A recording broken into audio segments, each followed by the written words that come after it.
Selamat siang, perkenalkan nama saya Yusril Nur Hamiden, NIM 2374201027 dari Fakultas Hukum kelas A123 reguler. Materi peran penting mahasiswa dalam anti korupsi. Mahasiswa merupakan suatu elemen masyarakat yang unik. Jumlahnya tidak banyak, namun sejarah menunjukkan bahwa dinamika bangsa ini tidak lepas dari peran mahasiswa. Walaupun zaman terus bergerak dan berubah, namun tetap ada yang tidak berubah dari mahasiswa, yaitu semangat dan idealisme. Semangat-semangat yang berkorban terpatri dalam diri mahasiswa, semangat yang mendasari perbuatan untuk melakukan perubahan-perubahan atas keadaan yang dianggapnya tidak adil. Mimpi-mimpi besar akan bangsanya, intuisi dan hati kecilnya akan selalu menyerukan idealisme.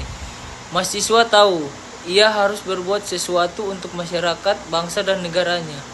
Sejarah mencatat dengan tinta emas perjuangan mahasiswa dalam memerangi ketidakadilan.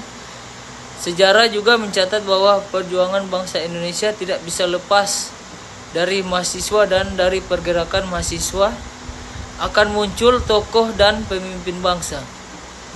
Apabila kita menengok ke belakang, sejarah perjuangan bangsa, kebangkitan bangsa Indonesia dalam melawan penjajahan Belanda dimotori oleh para mahasiswa kedokteran Stovia.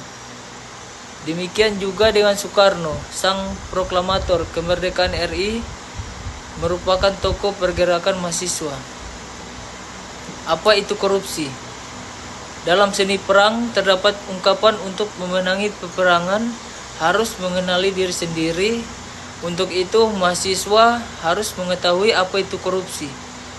Banyak sekali definisi mengenai korupsi. Namun demikian pengertian korupsi menurut hukum positif Undang-Undang Nomor 31 Tahun 1999 dan Undang-Undang Nomor 20 Tahun 2021 Pemberantasan Tindak Pidana Korupsi adalah perbuatan setiap orang, baik pemerintahan maupun swasta, yang melanggar hukum, melakukan perbuatan memperkaya diri sendiri atau orang lain atau korporasi yang dapat merugikan keuangan negara. Penyebab terjadinya korupsi bermacam-macam dan banyak ahli mengklasifikasikan penyebab terjadinya korupsi.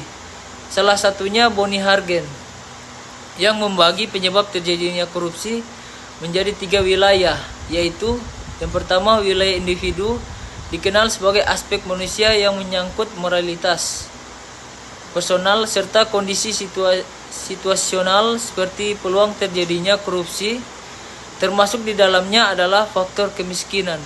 Yang kedua wilayah sistem, dikenal sebagai aspek institusi administrasi. Korupsi dianggap sebagai konsekuensi dari kerja sistem yang tidak efektif, mekanisme kontrol yang lemah, dan kerapuhan sebuah sistem memberi peluang terjadinya korupsi.